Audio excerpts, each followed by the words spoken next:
The sun was setting over New Bison colony when Ty heard the strange noise. It was a low, pained moan that made him stop working on the broken harvester. He put down his wrench and walked to the open door of his workshop. "Hello," Ta called out. "Is someone there?" No answer came, but the moaning grew louder. Ta grabbed his flashlight and stepped outside. The colony was quiet at this hour. Most people were already home for dinner. Tad lived at the edge of the settlement, where the neat rows of buildings gave way to the wild plains of the planet. The sound came again. It was coming from behind his workshop, near the tall grass. Ta moved carefully, pointing his light ahead. Then he saw it. "By the stars," he whispered. A massive creature lay on the ground. It looked somewhat like the earth bison Ta had seen in history books, but much bigger. It had 6 thick legs instead of 4, and 2 sets of curved horns on its broad head. Its body was covered with a thick blue-gray hide. But something was wrong. The creature's hide was barely visible under what looked like millions of small, round things stuck to it. They covered almost every inch of the alien animal, like barnacles on an old ship. The creature moaned again, a sound of pure suffering. Tai took a step closer. The beast's large eyes found him, eyes filled with pain and fear. "It's okay," Ta said softly. "I won't hurt you." The colony had strict rules about the local wildlife. Don't feed them. Don't touch them. Report any sightings to the biology team. But Tai couldn't just walk away from a suffering animal, even an alien one. He ran back to his workshop and called his friend Hoon, who worked with the colony science team. "An alien bison, with barnacles."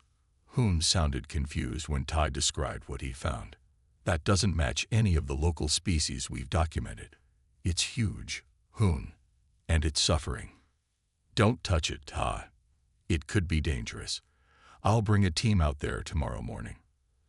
"Tomorrow might be too late," Ta said, looking back at the creature through the door. "It's in really bad shape. Just wait for us, okay? Don't do anything stupid."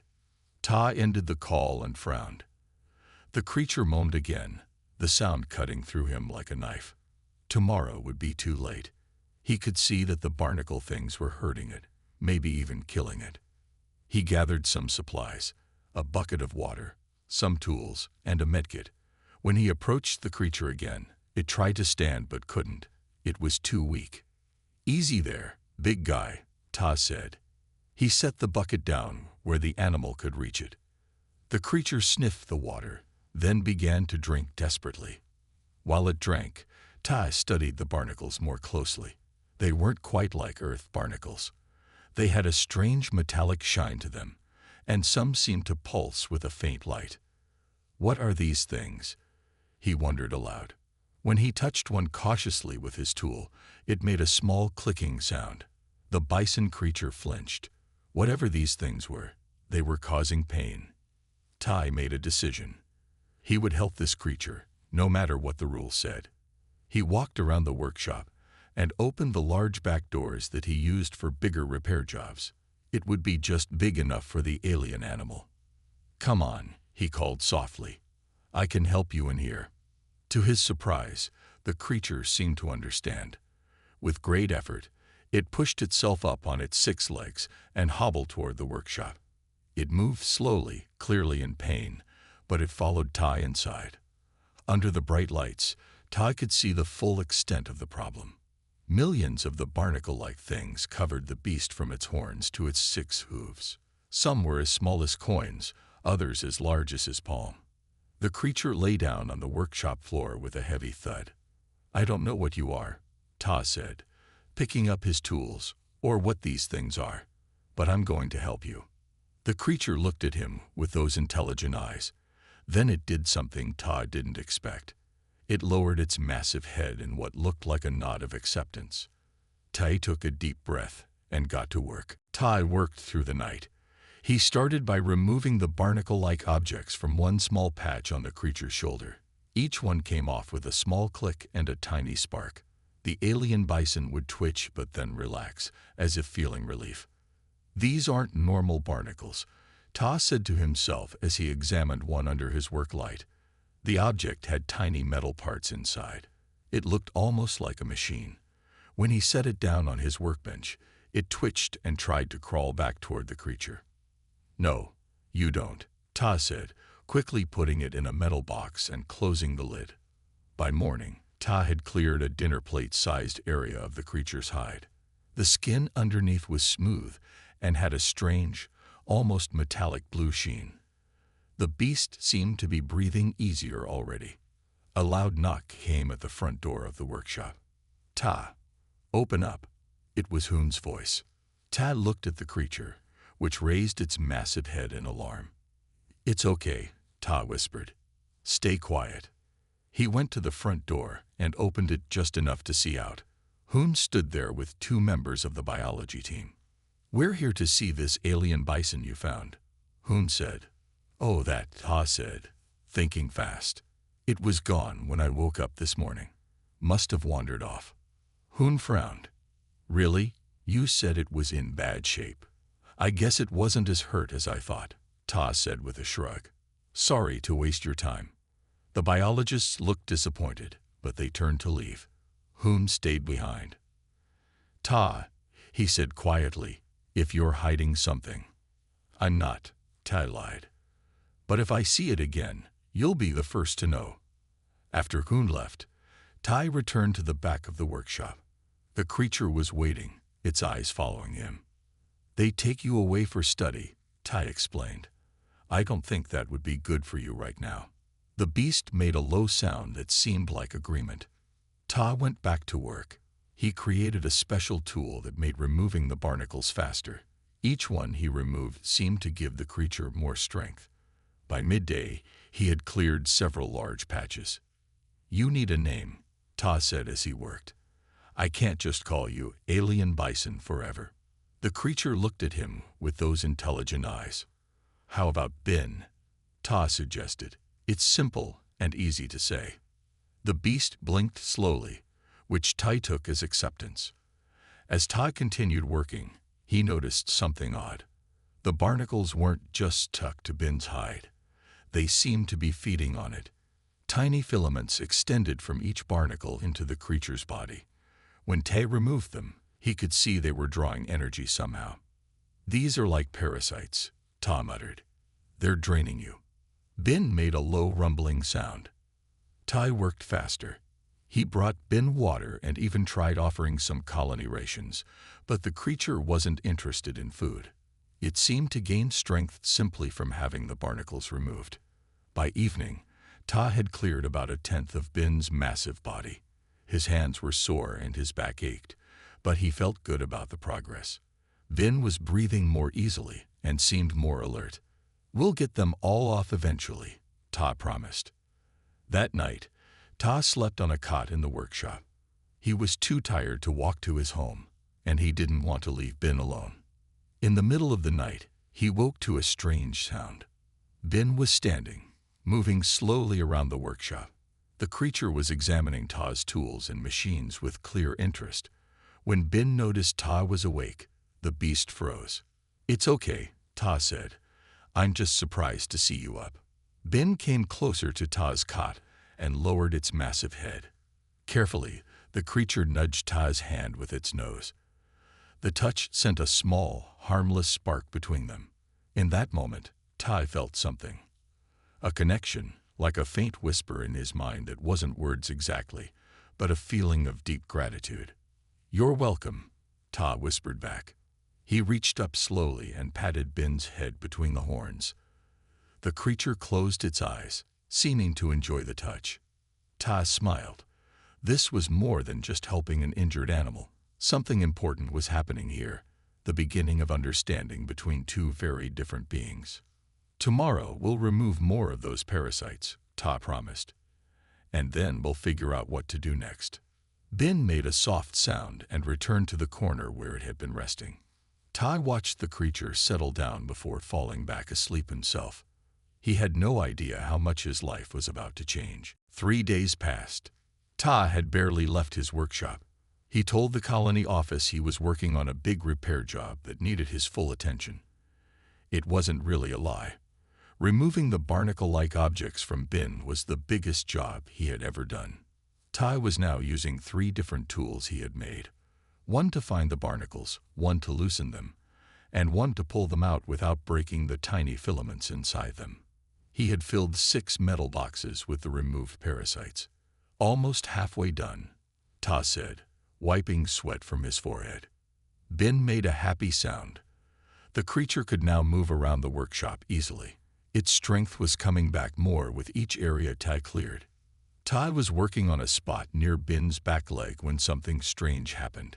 His tool slipped and scraped against the creature's hide.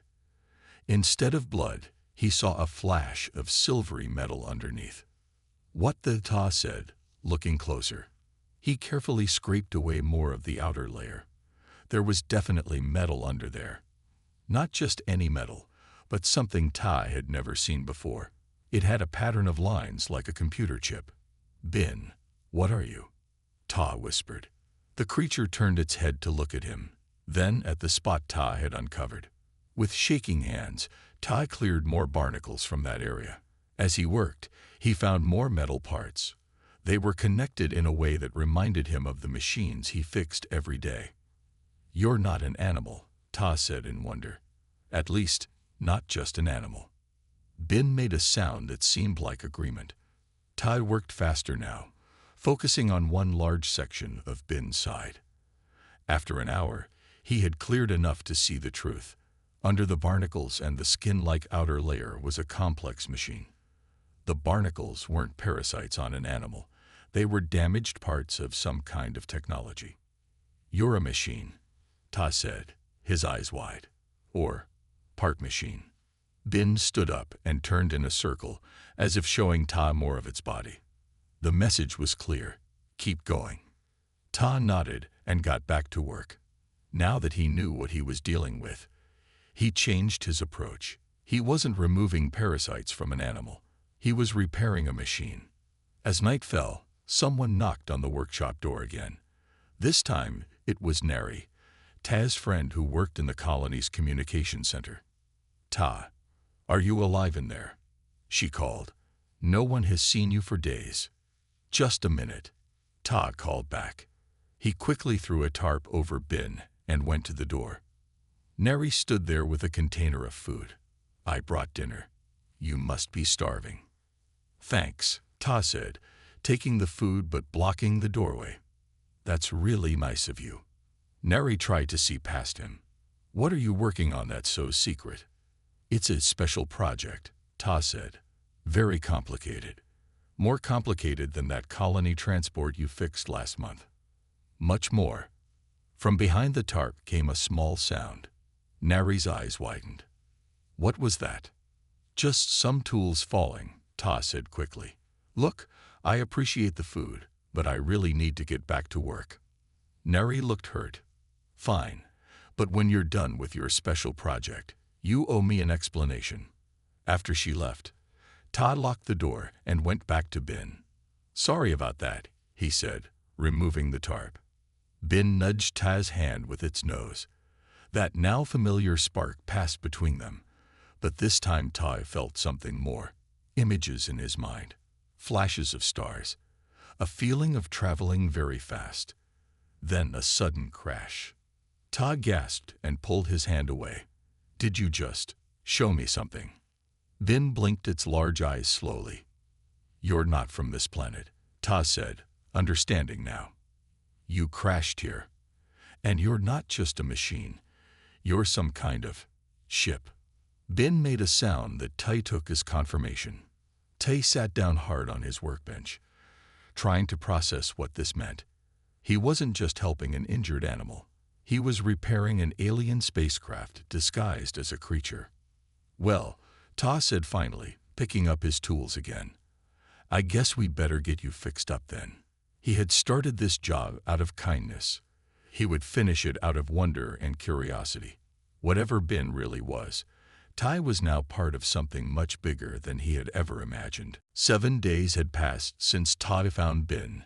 He had removed almost all of the barnacle-like components. His workshop floor was now covered with metal boxes full of the removed parts. Ben looked much different.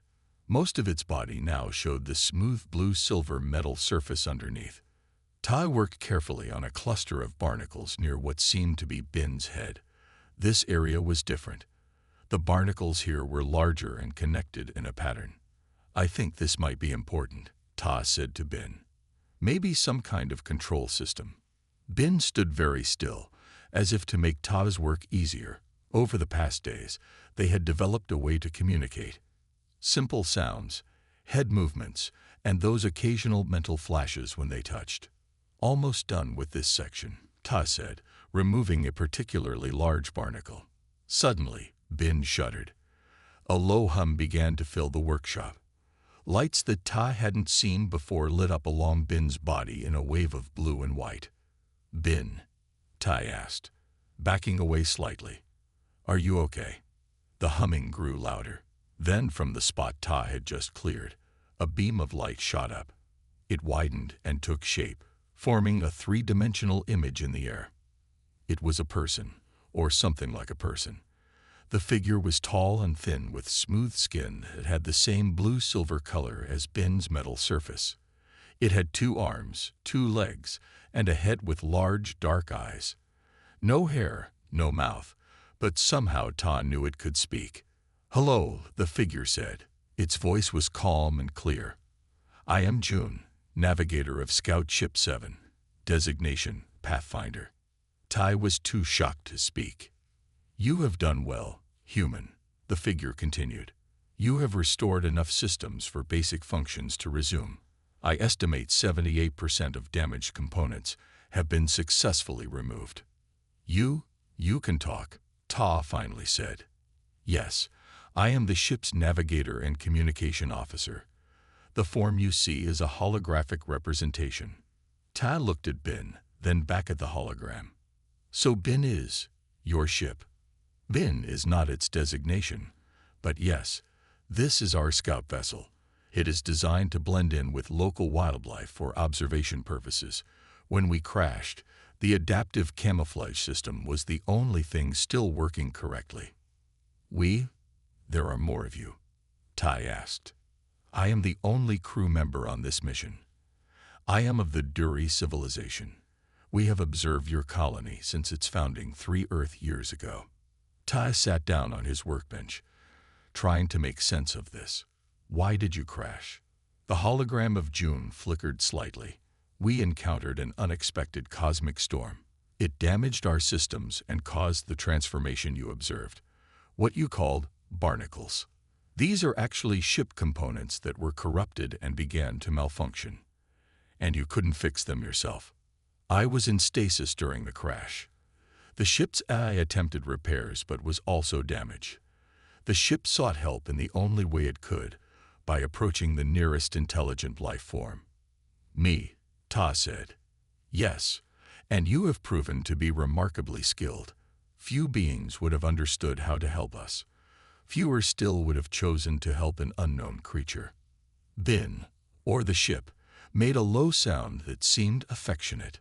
The ship has formed a connection with you, June explained. This is unusual but not unprecedented. Ta smiled and patted Ben's side.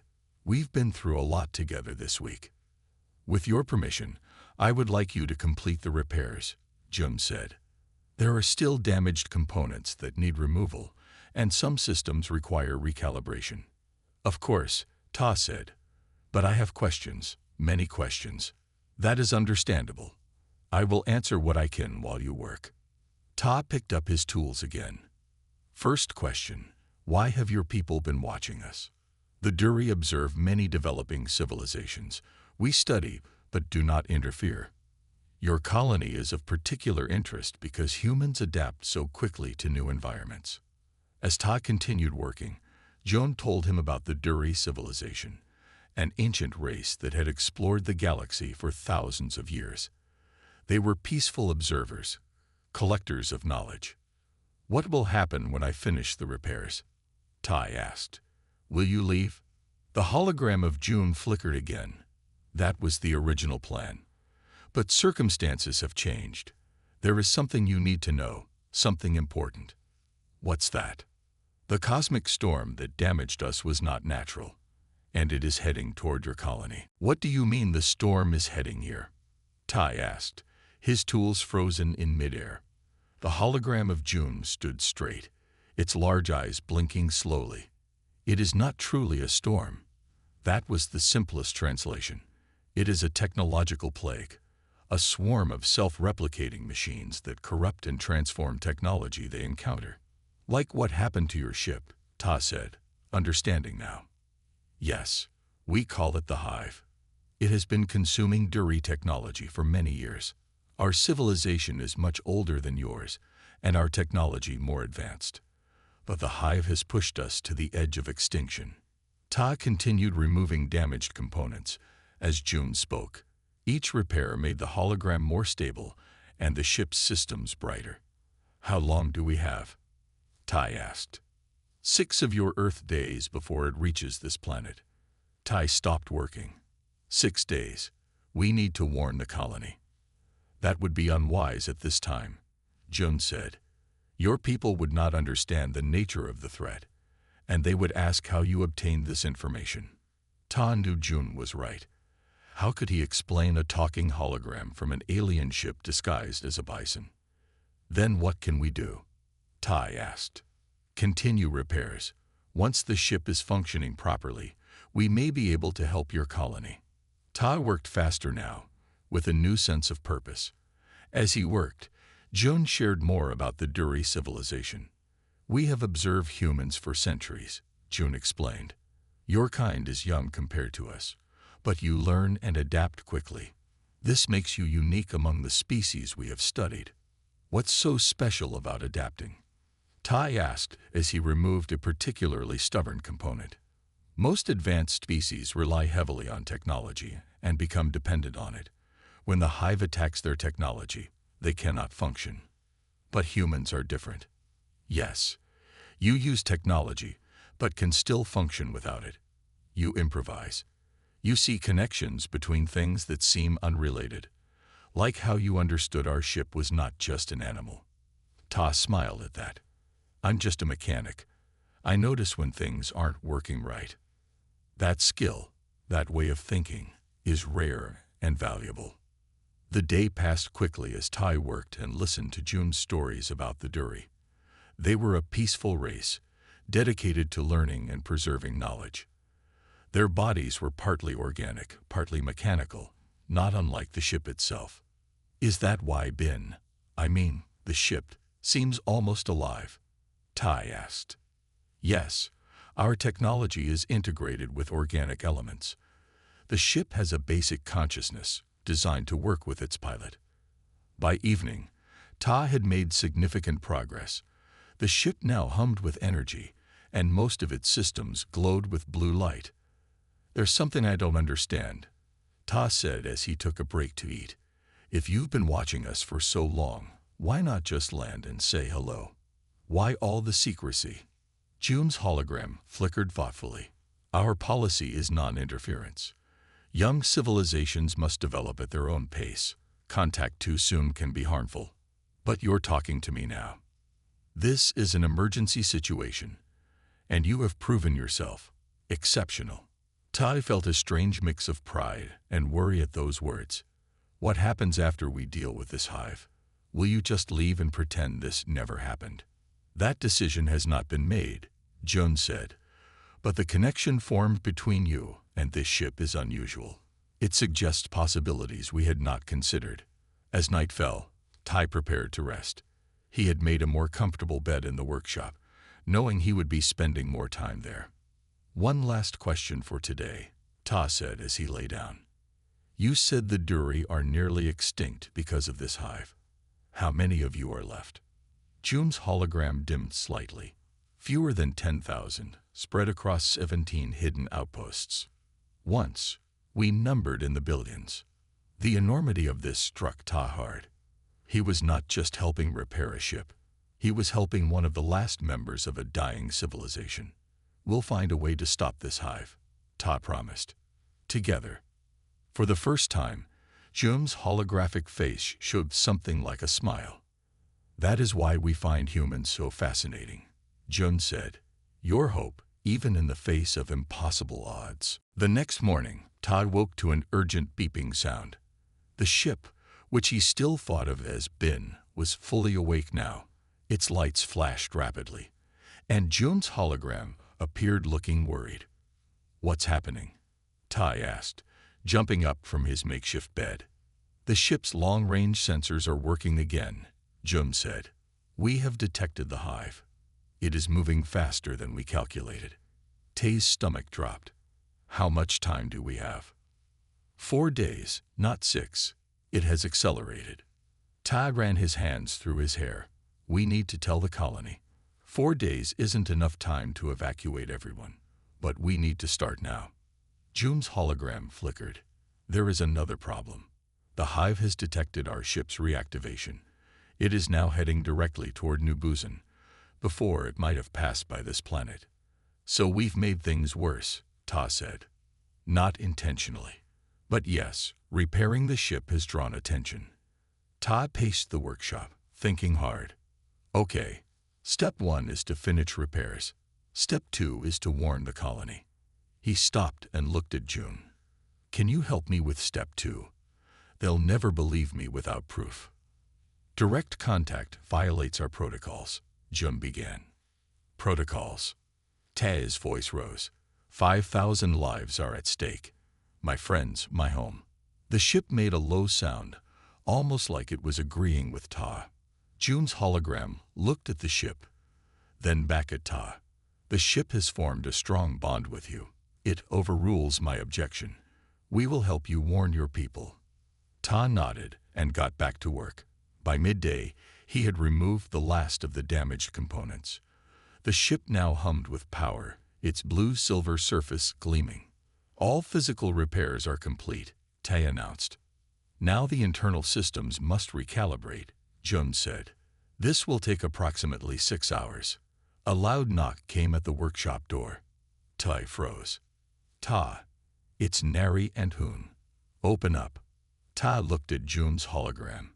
"Hide." June disappeared, and the ship dimmed its lights. Ta went to the door and opened it just enough to see out. Nari and Hoon stood there looking worried and a little angry. "You've been in here for over a week," Nari said. "People are talking. The colony manager asked us to check on you." "I'm fine," Ta said. "Just busy with your secret project." "We know," Hoon said. "But this is getting weird, Ta." Before Ta could answer, a strange sound came from behind him. The ship was powering up one of its systems, creating a high-pitched whine. "What is that?" Nari asked, trying to see past Ta. Ta made a decision. These were his closest friends. If anyone would believe him, they would. "I need to show you something," Ta said, opening the door wider. "But you have to promise to keep it secret for now." Nari and Hoon exchanged confused looks, but followed Ta inside. When they saw the ship, they stopped in their tracks. "What is that?" Hoon whispered. "This is Bin," Ta said. "Or that's what I've been calling it. It's actually a ship." He turned to where June's hologram had been. "June, it's okay. These are my friends." The hologram appeared, making Nari gasp, and Hoon stepped back. "Greetings," June said. "I am June of the Duri civilization." For the next hour, Tai and June explained everything: the crash, the repairs, and the approaching threat. At first, Nari and Hoon looked like they didn't believe it. But as June showed them data from the ship's sensors, their disbelief turned to worry.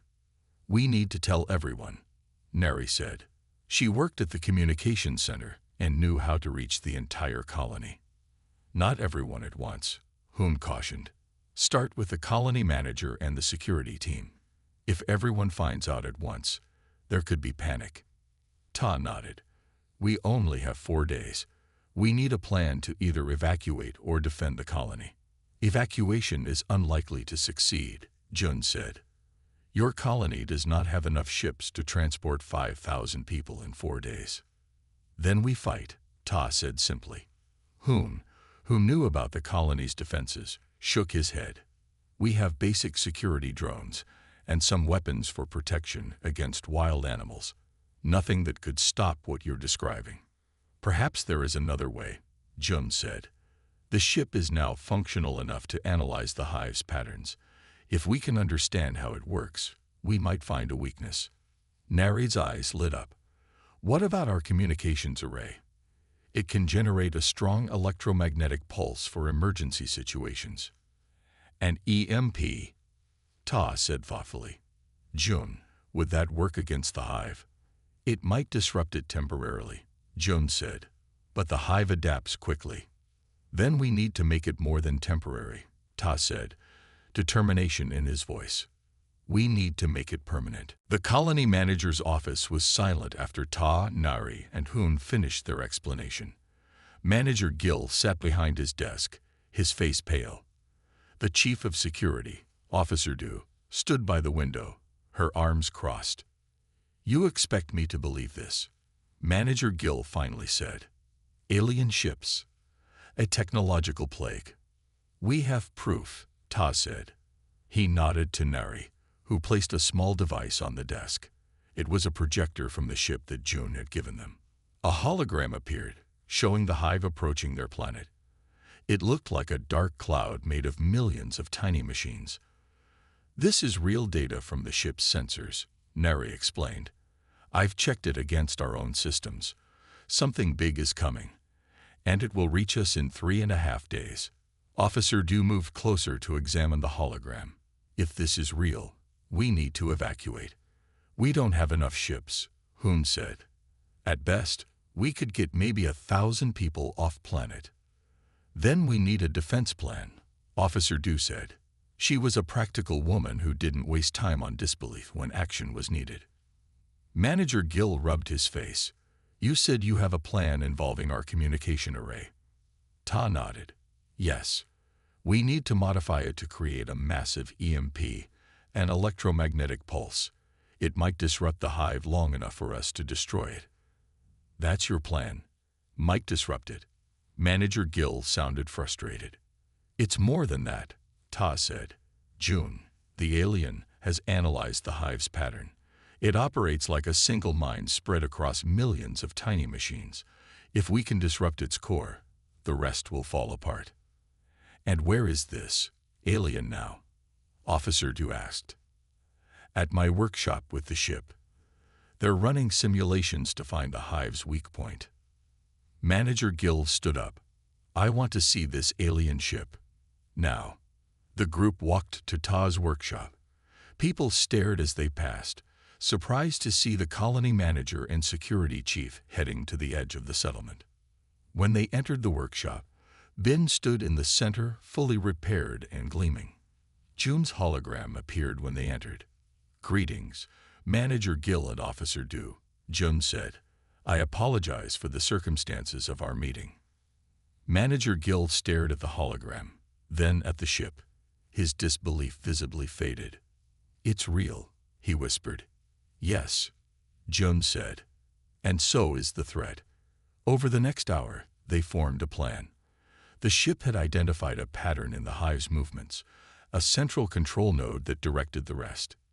If we can target that node with a strong enough EMP, we might disable the entire hive, Jun explained. Our communication array isn't powerful enough for that, Nari said. But we can modify it, Ta suggested, with parts from the colony's equipment and some components from the ship. You want to dismantle colony equipment? Manager Gill asked, alarmed. Just temporarily, Ta assured him. We can put everything back together after we deal with the hive. Jun's hologram projected a design on the wall, a modified version of the colony's communication array with new components added. This design would create an EMP strong enough to affect the hive's core, Jun said. But there is a problem. The pulse must be delivered precisely to the core, which means someone has to fly into the hive to deliver it, Tai finished. The room went quiet. The ship can do this, Jun said, but its navigation systems are still recovering. It would need a pilot. I'll do it, Ta said without hesitation. No, Nari said immediately. It's too dangerous. I know the ship better than anyone, Tay argued, and Ben trusts me. The ship made a soft sound that seemed to confirm this. We don't have time to argue, Officer Du said. If this plan has any chance of working, we need to start now. Nari, you and your team need to modify the communication array. Hoon, gather any engineers who can help. I'll organize security to keep people calm when we announce what's happening. Manager Gill nodded. I'll address the colony tonight. We won't cause panic, but people need to know and prepare just in case. As everyone left to begin their tasks, Nari stayed behind with Ta. You're really going to fly into that thing? She asked, her voice quiet. Someone has to, Ta said. And Ben and I, we have a connection. Nari looked at the ship, then back at Ta. Just promise you'll come back. I promise, Ta said, hoping it was a promise he could keep. After Nari left, Tai turned to June. Can you teach me how to fly this ship in 3 days? 3 days passed in a blur of activity. The entire colony now knew about the coming threat. Some people didn't believe it at first, but when they saw the ship in June's hologram, doubt turned to determination. Everyone worked together. Engineers and technicians helped modify the communication array according to Tai and June's design. Farmers shared their food stores. Teachers kept the children busy and calm. Ta spent every waking hour either helping with the EMP device or practicing in the ship. Flying Ben was getting easier. The ship seemed to understand what Tai wanted even before he touched the controls. Your connection with the ship is remarkable, June told him during their final practice session. In all my years of exploration, I've never seen anything like it. Will it be enough? Tai asked. To get through the hive and back. June's hologram flickered. The ship will protect you as much as possible, but I cannot promise success. The hive adapts quickly. Ta nodded. He knew the risks. Everyone did. On the morning of the 4th day, alarms sounded across the colony. The hive had entered the planet's atmosphere. It was time. The modified EMP device was loaded into a special compartment in the ship. It was large and took up most of the space inside. Ta would have just enough room to sit at the controls. The colony gathered to see him off. Manager Gill gave a short speech about bravery and hope. Officer Du saluted Ta, a rare show of respect from the stern security chief. Hoon hugged Ta tightly. Don't do anything stupid, he said. Just get in, trigger the EMP, and get out. That's the plan, Ta said, trying to sound confident. Then Nari stepped forward. Her eyes were red from crying, but her voice was steady. I'll be monitoring you from the communication center, she said. We've linked our systems to the ships. I'll guide you to the target. I'll be listening, Ta promised. She hugged him, then surprised him by kissing his cheek. Come back, she whispered. Ta climbed into the ship. As the outer hatch closed, he looked through the view screen at the faces of the people he was trying to save. His friends. His home. Ready, Ben? He asked. The ship hummed in response, a sound that Tai now recognized as affirmative. Let's go. The ship rose from the ground smoothly, its 6 legs folding into its body. It no longer needed to look like a bison. Now it was sleek and fast, built for space travel. Toe guided the ship up into the sky. Through the view screen, he could see the hive approaching, a dark cloud that blocked the sun. It was massive, much bigger than June's projections had shown. Ta, do you read me? Nari's voice came through the communication system. I read you, Ta said. I see the hive. It's huge. Our sensors show a concentration at its center, Nari said. That's your target. Tay took a deep breath and accelerated toward the hive. As he got closer, he could see that it was made up of millions of tiny machines, just like the barnacles that had been on Ben. They moved together like a school of fish, swirling and shifting.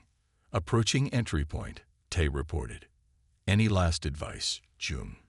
June's hologram appeared beside Ta. Trust the ship. It knows what to do. Ta nodded and gripped the controls tighter. The ship plunged into the outer layer of the hive.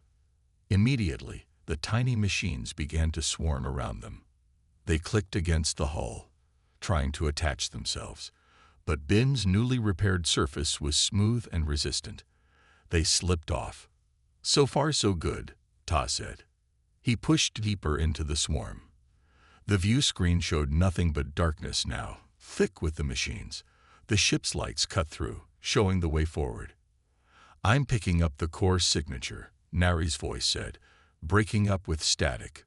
100 meters ahead. Tai could feel the ship fighting against the pressure of the swarm. It was like flying through thick mud.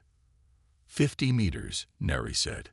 "Ta, your oxygen levels are dropping. The hive is affecting the ship's life support." "Almost there," Ta gasped. He could feel the air getting thinner. 20 meters. The ship shuddered as the swarm pressed in from all sides. 10 meters. "Tai, you need to activate the EMP now." Tai reached for the activation panel. His vision was starting to blur from lack of oxygen. "Now, Ta. Do it now." With his last bit of strength, Ta slammed his hand down on the panel. The EMP began to charge, its hum rising in pitch. "Get out of there," Nari screamed through the comm. But Ta knew there wasn't enough time. The swarm was too thick. He wouldn't make it out before the EMP fired. "I'm sorry, Nari," he whispered. "Tell everyone." "I tried." The ship made a strange sound, almost like a cry. And then everything went white. Darkness. Then light. Ta blinked slowly, confused. He was still alive. But how? He was inside Bin, but everything looked different. The controls glowed with new symbols. The air felt fresh and cool in his lungs. "Jun?" Ta called out. The hologram appeared, but it was clearer now, almost solid. "You succeeded, Ta," Jun said. "The EMP worked. The hive's core is destroyed." "But I should be dead," Ta said. "I couldn't get away in time." "That is what you didn't know," Jun said, a hint of something like a smile on his face. "The ship protected you." Ta looked around. "How?" "The connection between you and this ship is not just a working relationship. It is a symbiosis, a joining of minds. When the EMP fired, the ship created a shield around you using its own energy." Outside the view screen, Ta could see the remnants of the hive, dead machines floating in the air, no longer moving with purpose. "Let's go home," Ta said. Bin turned and flew back toward the colony. As they approached, Tai could see people gathered, looking up at the sky. When they spotted the ship, cheers erupted. Bin landed in the colony's central square. The hatch opened, and Ta stepped out. The crowd went wild.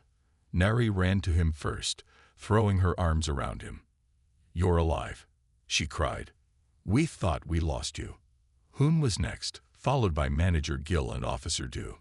Everyone wanted to touch him, to make sure he was real.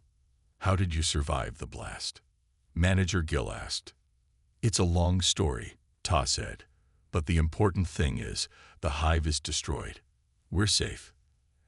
As the celebration continued, Jun's hologram appeared beside Ta. The colonists fell silent, staring at the alien figure. "People of New Bison," Jun said.